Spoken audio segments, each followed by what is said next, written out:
In part 1, David found himself in Hawaii seeking out Dr. Carolyn Fields. She's doing research into a combination of hypnotherapy and other things to control excessive anger. David thinks she might be able to help him control the Hulk. Too bad she has a nasty autoimmune disease that's tearing her body apart from the inside and will probably finish the job within weeks. They've been working together to try and resolve both problems. But that's not the focus of our story. They've also fallen deeply in love. There are those who would suggest that it's just a matter of propinquity. Oh, that's a $35 word that means they're in the same place at the same time all the time, so no duh they might develop an attraction. You know, I really should write a dictionary someday. I think my definitions are a lot easier to understand than the ones you usually get. Anyway, it could be that. It could be the fact that they share dark secrets and are holding each other up in the face of them. Or it could just be that he's an attractive, genuinely nice guy, and she's an attractive, intelligent gal, and they just hit it off.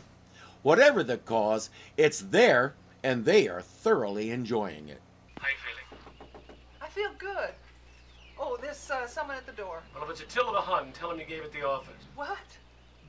I don't know. It's a Chinese border joke. All right, I'll see you soon. David? Yeah? A lot of why I'm feeling better is because you're around, you know. Well, I'm not around. I'm in a phone booth. Well, get back here and be around, okay? Okay. Bye-bye. Bye. But we do have a courier at the door. She knows what it is. She sent a recent biopsy to pathology to see if their battle against her disease is working. Hello? Oh, Max.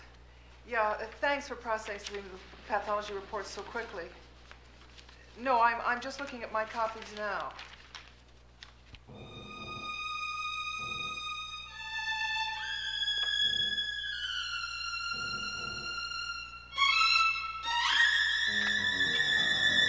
Crap. I think we have our answer. Hello?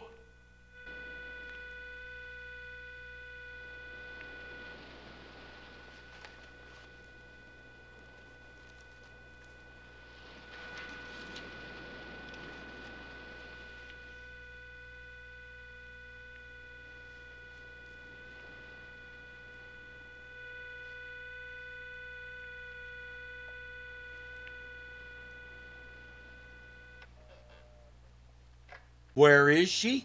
Anywhere but here where that piece of paper is. Because based on that, she has 2 to 3 weeks to live. A call to Dr. Maxwell confirms that. Now he needs to find her because she is as alone as she's ever been in her life. If you've ever been alone in a major crisis, you know it's the most horrible thing in the world. I've been in that situation once and it was plenty. David knows her well enough to know her first refuge is the beach. Carol! You looking for the lady? Yes. She drove off a few minutes ago, heading that direction. She burned a lot of rubber. Screeched off, just like in the cop show. Thank you. Her second refuge is the car, I guess. No, it's worse than that. She's decided she's going to do a lot of the things she never got around to while she still has time.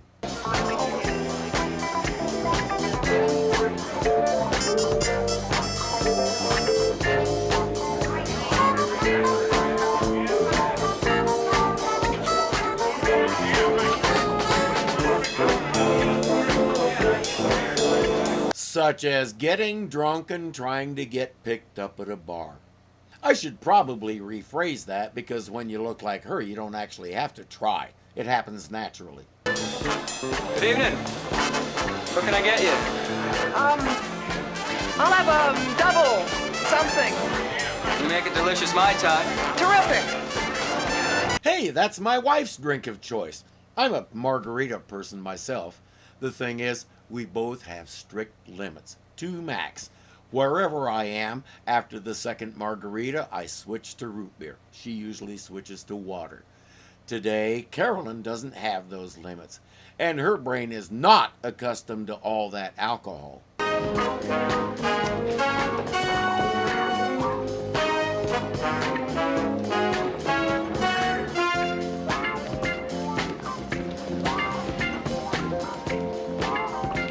Hello, I'm Brad. Oh, yes. You probably are. I'm surprised she could say that sentence frontwards.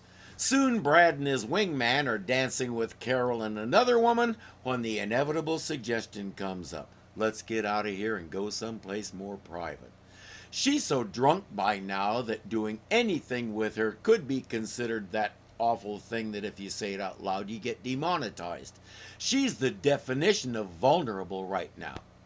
That's how Brad likes it. Excuse me, I'm looking for a girl. She's about 5, 7, or 8, sandy blonde hair. She was wearing a white blouse with a mandarin collar. Yeah. She left with a guy and another couple a few minutes ago. Do you know where they went? No, I don't. But I'll tell you one thing, they sure were laughing a lot, particularly your friend. Is there anybody here who might know where they went? Well, yeah, there happens to be. I suggest David hurry. Wow, isn't this place a trip? Oh, the very word I would have used. Never fear, ladies. We always have Dom Perignon on ice. Well, you better get him out before he freezes. Aren't they gorgeous? Oh, yes, and their chests are so neatly brushed. So that was the secret in the 70s. How come nobody told me at the time? I have chest hair and a brush. Okay, now that I say it out loud, it just sounds weird. Her companion is the girl. That's how she's listed, just like Mino Peluche's character is the boy. I guess interchangeable barflies don't need names.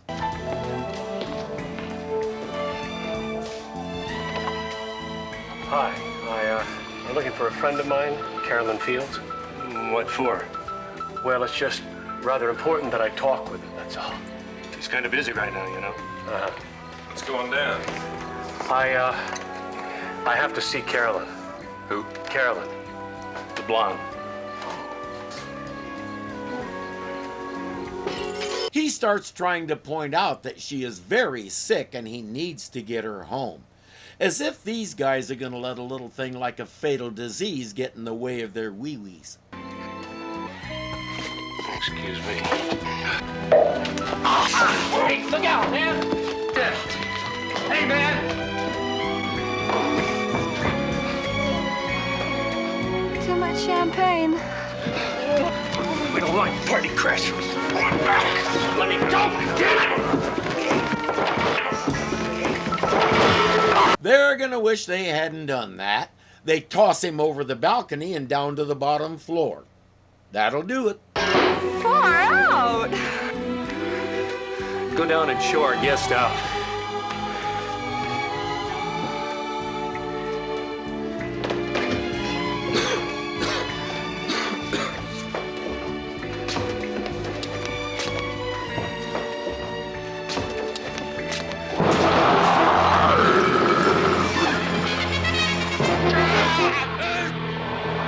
He's going to have to wait for that bare patch to grow back before he can brush again. Wow, that expression is one for the ages. You could write 2 paragraphs just based on what it says. That is some excellent acting right there. Duncan Gamble is another of those unsung character actors who spent decades making the stars look good and giving us the most memorable moments of our television lives, like he just did. The Hulk is fine with playing this game, but he does it his own way.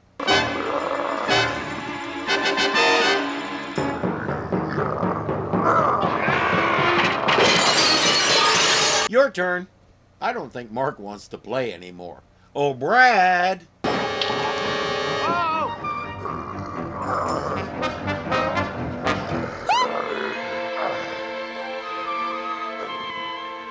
Far out. When David changes, his manner becomes pure rage, but he does retain the memory of why he's angry. So he knows Brad is trying to take unfair, possibly even illegal, advantage of Carolyn while she's in an unguarded state. You don't do that to people David loves. You don't do that to anybody, but especially people David loves.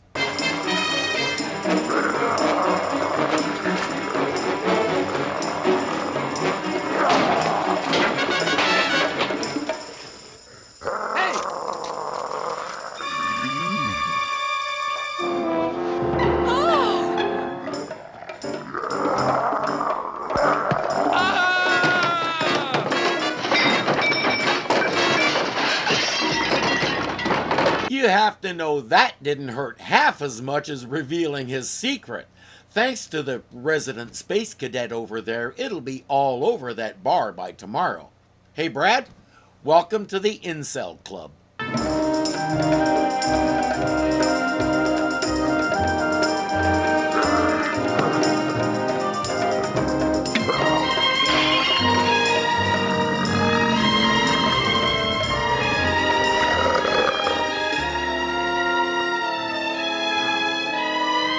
I guess Mark decided he did want to play another round.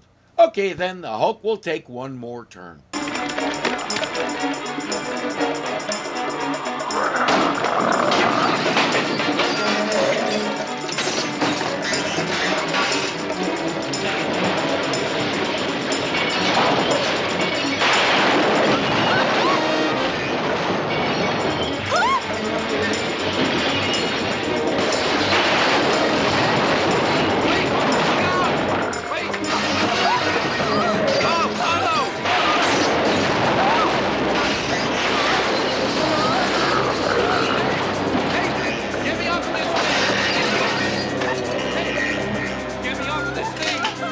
I'm gonna say he wins. He gathers Carolyn and leaves.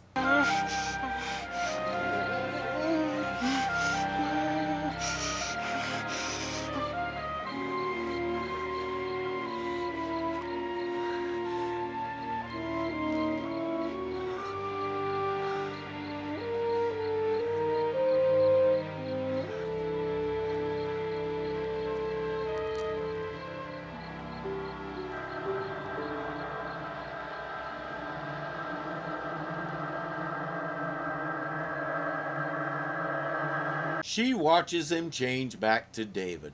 Let's go home and get her to bed. I'm so sorry. We're really a pair, aren't we? Mm-hmm.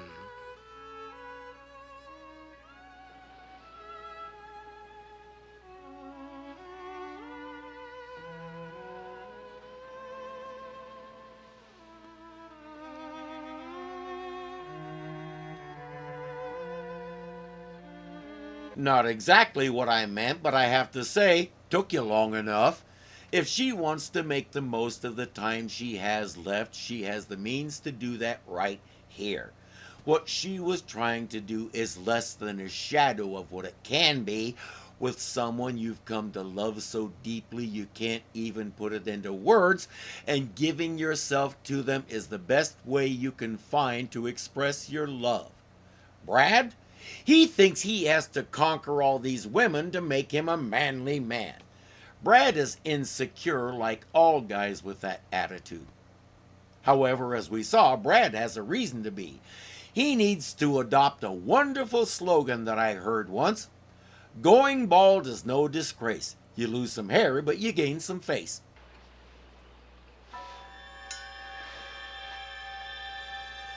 Carol?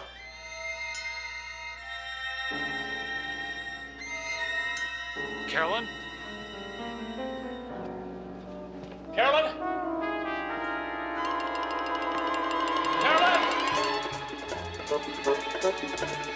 She probably took a walk on the beach. Why is he panicking like this? Is he afraid she got raptured?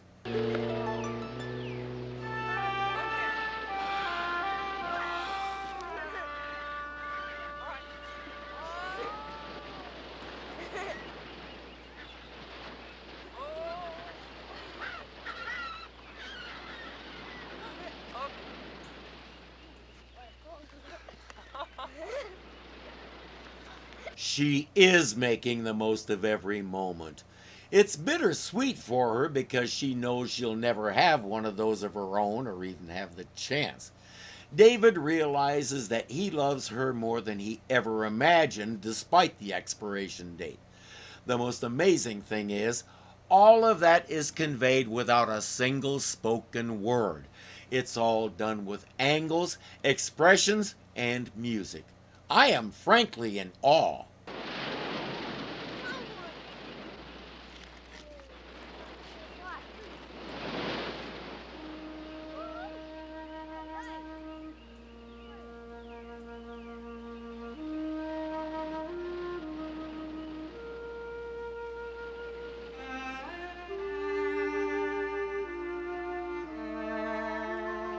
I hope you see what I mean. Just that slow change of expression. It's no surprise that Mariette Hartley won an Emmy for her performance. Teaser, she'll be even more amazing later on. Stay tuned.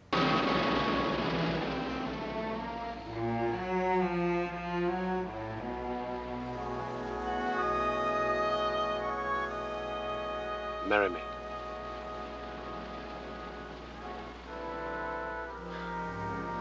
Trying to make an honest woman out of me? Marry me.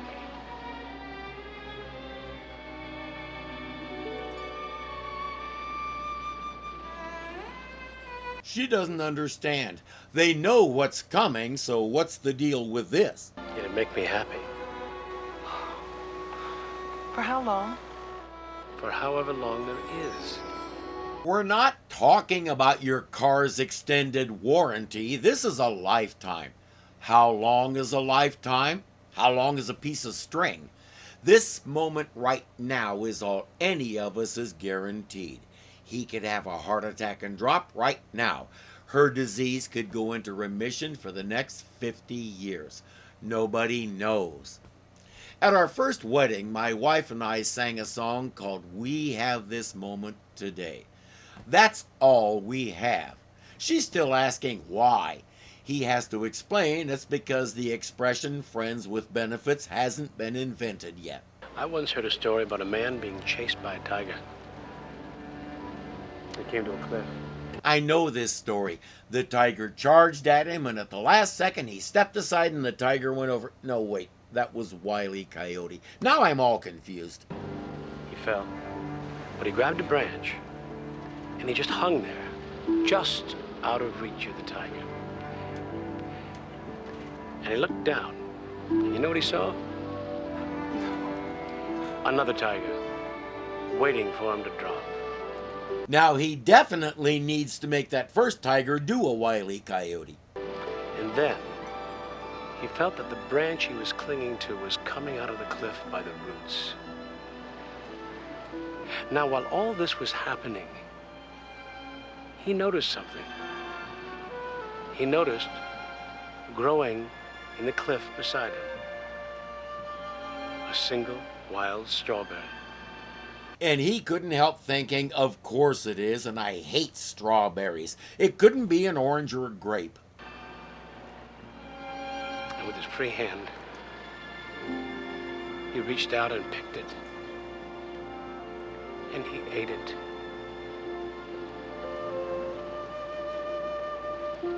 And he thought to himself, what a wonderful strawberry. Point taken. They love each other, that's sufficient. She'll be his strawberry. I, David, take thee, Carolyn, to be my wedded wife. To have and to hold from this day forward. For richer or for poor, in sickness and in health. With grace and with humor. For as long as we both shall live. That made me tear up a little. Last time I mentioned the amazing chemistry these two have. You believe they are ready to love each other for however long they have. Her expressions in particular really sell it. Bill Bixby has been playing David as a subdued sort of character all along, and he stays in that mode, but he conveys just as much as she does. I have to say, It's been a long time since I reviewed an episode that's as near to perfect as this one is. Too bad they don't get the option of a 2-week honeymoon. Back to work trying to give themselves a future. The vault is holding in spite of his best efforts. You can hear him pounding furiously on the inside of the vault, but he can't get out. He can't get out. We're going to contain him within your mind, and then only allow the metamorphosis to occur under controlled circumstances so that we can get the tissue sample we need. We are going to contain him. I think he's moving at the door. But it's holding. It's still holding. But just like before, he eventually breaks out. Carolyn still thinks they're making progress because every time it takes the Hulk longer and more effort to escape. Her turn. Mitochondria are still fighting, just like the pioneers in their wagon train. They're fighting against the attackers, but now there's help on the way. A new drug is coming to help. David whipped up some kind of medication that he hopes will help in the battle. It'll become the U.S. cavalry.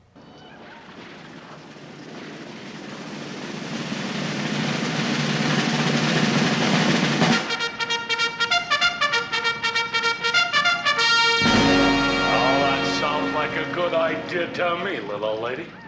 We're gonna push those renegades all the way back to the Oregon Territory. Oh, you tell him, Duke. Aw, shucks, Mel. Stick to doctoring, both of you. Oh, David, I'm feeling better. Your medicine along with hypnotherapy is working. I know it is. Well, I certainly hope so. Your hypnotherapy works for your patients. Why shouldn't it work for you? Physician, heal thyself. Spoken like a true American. It wasn't an American who said that. He should have said, spoken like a true first-century Jewish guy. David! David!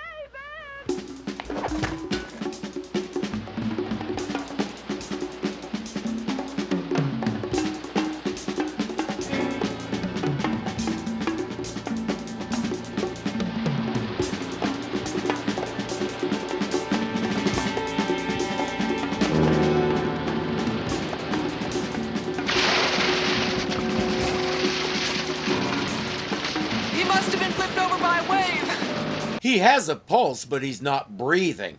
While David runs to call 911, Carolyn starts rescue breathing. Today we'd hear all kinds of stuff about barriers, masks, this and that and the other thing, but come on. If a child is dying in front of you and needs help breathing, is the first thing that crosses your mind really going to be, what if I get cooties? Thanks to her, he'll be fine. Thing is, that ordeal gave Carolyn something a lot worse than cooties. But I'm not so sure it was very good for you. I mean, the physical exertion and the chills. Oh, don't be a doctor. Now, wait, Carol, now, wait a minute. Now, listen to me. Don't be a doctor. Be a husband instead. It's a lot more fun. Hey, hey! Guess what? I have a strawberry for you. Oh, you do? But he's right. The intense exertion has accelerated the progress of her disease. I'm not sure why that other intense physical exertion they've been engaging in isn't just as dangerous, but we're probably not supposed to ask that. Anyway, her life is now measured in days unless they can get that tissue sample from his alter ego.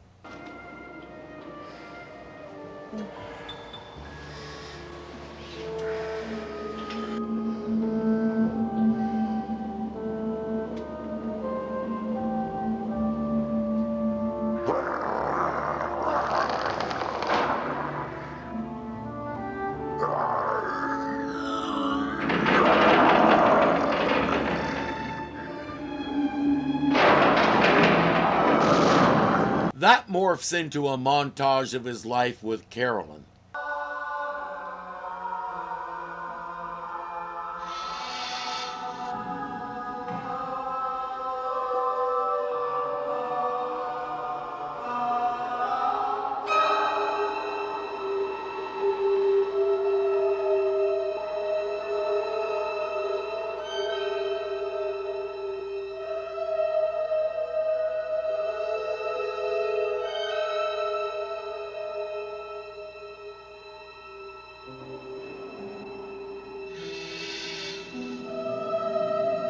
He's running after the bus, but once again he can't save her. The image starts flipping between her and Laura, and it's not hard to guess what happens next. But even though she's being woken out of a sound sleep, Carolyn is thinking on her feet. As he's trashing the room, she's grabbing a tool that she needs. David, it's me. It's Carol. It's all right. Now let me get closer to you. Let me get closer. It's a dermatome. I have to get a tissue sample. Easy. Easy. Easy. Oh! It's all right. It's all right. It's all right, David. I'm sorry. As a lifelong opportunist, I'm impressed. That took genuine guts. He left a bruise on her arm that will really upset David, but she brushes it off as an automatic reaction to pain. And she's right. So basically, she says, here's your tissue sample, shut up and make it grow into something that can help me. He'll get on it, but there's another complication. A hurricane is coming. This is Hurricane Weather Center, Honolulu to Air Force 697. Does it look as bad out there as it does here? That's affirmative, Honolulu. Mauna Loa is reporting winds southwest at 30 knots and building. This is a bulletin from the KAUI newsroom. We have just received word from the National Weather Service in Honolulu that Hurricane Kevin is turning inland and is expected to reach our area by 4 o'clock this afternoon. Hurricane Kevin did indeed hit Hawaii. In 1991, he made a lot of noise but didn't do any damage. This Kevin is somewhat different. You look pale. Mother used to say that was very feminine.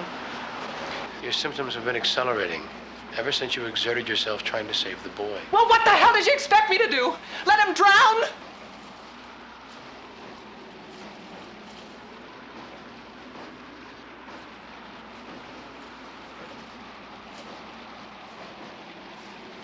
None of us can imagine the torment she's feeling right now. David just walks over and holds her. He has some good news. The cells are growing nicely in one of the solutions they tried. I think stimulated properly, in a sterilized environment like a hospital, we can win the battle against this disease.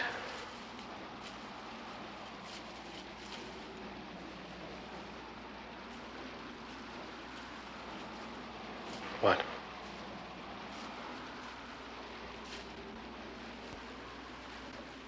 I think we better hurry. And she's not just talking about the hurricane. She can feel herself running out of time.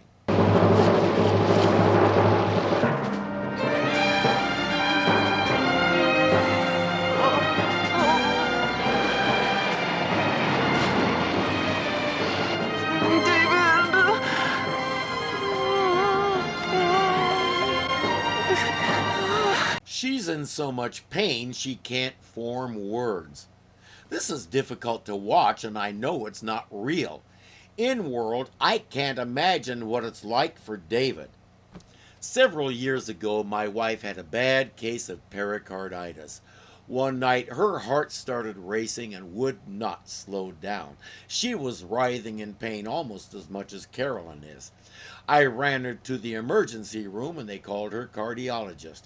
He said to try cardioverting her before anything else. If you don't know that word, it means shocker like you see on TV. I won't describe it because if I do, I'll reach a point where I can't talk. It was the scariest thing I've ever seen.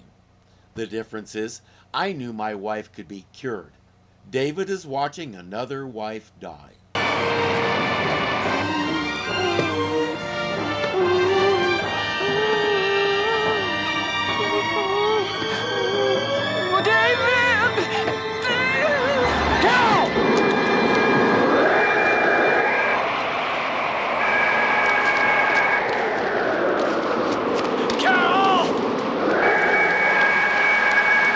Her thinking mind has no idea she just did that. The pain has her so hysterical she's just doing stuff, couldn't tell you what or why. All she knows is she has to get away from the pain. Carol, stop!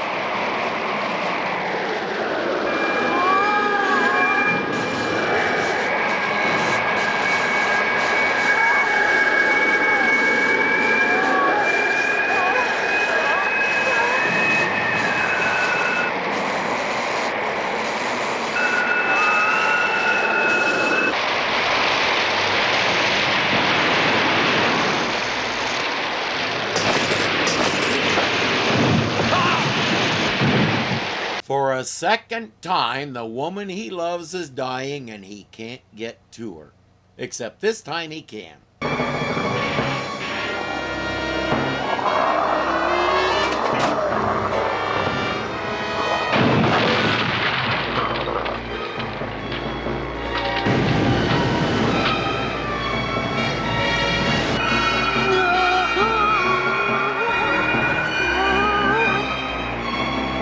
Carolyn doesn't know any of that is happening. She's still trying to get away from the agony and failing.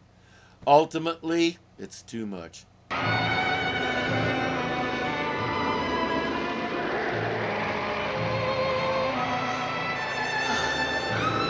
least we never gave up trying.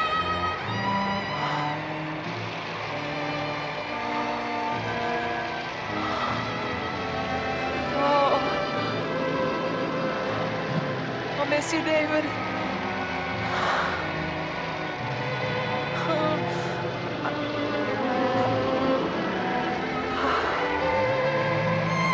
Just like Elaine Marks, she dies in the Hulk's arms. He understands what just happened.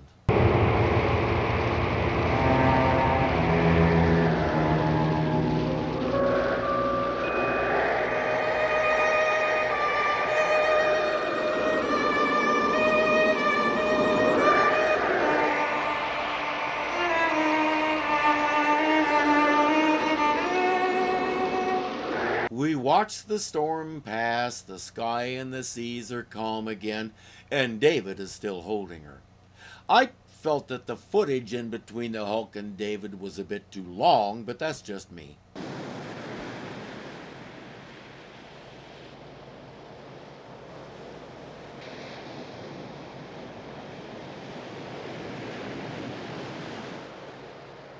It's really wrecked. Is your wife here? No, she died. Does this kid ever go to school? Then again, I could get the impression he's some kind of angel. He seems to know just what to say in most any situation. She was a doctor, wasn't she? Yes, she was. I want to be a doctor too, when I grow up. Maybe I can find a cure for whatever made her sick.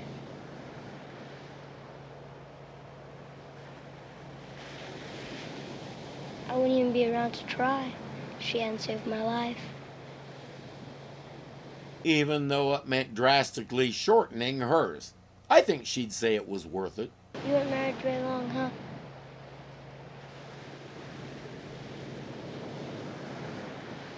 Oh, it never would have been long enough. My brother recently lost his wife of well over 50 years. I know he'd say the same thing.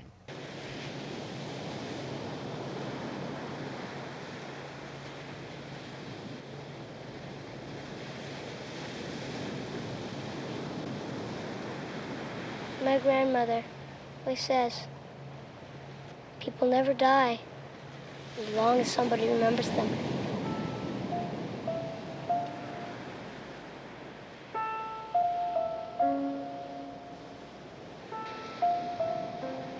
Told you, that's precisely what David needed, and now our little angelic messenger will be on his way. That young man has lots more roles to dazzle us with between now and Voyagers. David will endure and move on the way he always does. What a ride! We knew Carolyn had to die in the end because the show didn't have the budget to add someone of the caliber of Mariette Hartley to the cast. But wow, oh wow, did she give it all she had while she was here. As I mentioned, she won an Emmy for her performance and she earned every millimeter of it. This was one of the rare times when we saw David and the Hulk together. There will be a couple more. We just set the bar for the rest of the season, and we set it close to the stratosphere. The rest of the season had better be just as good. As my dad used to say, it's not a good idea to get a reputation as a hard worker, because then you have to live up to it.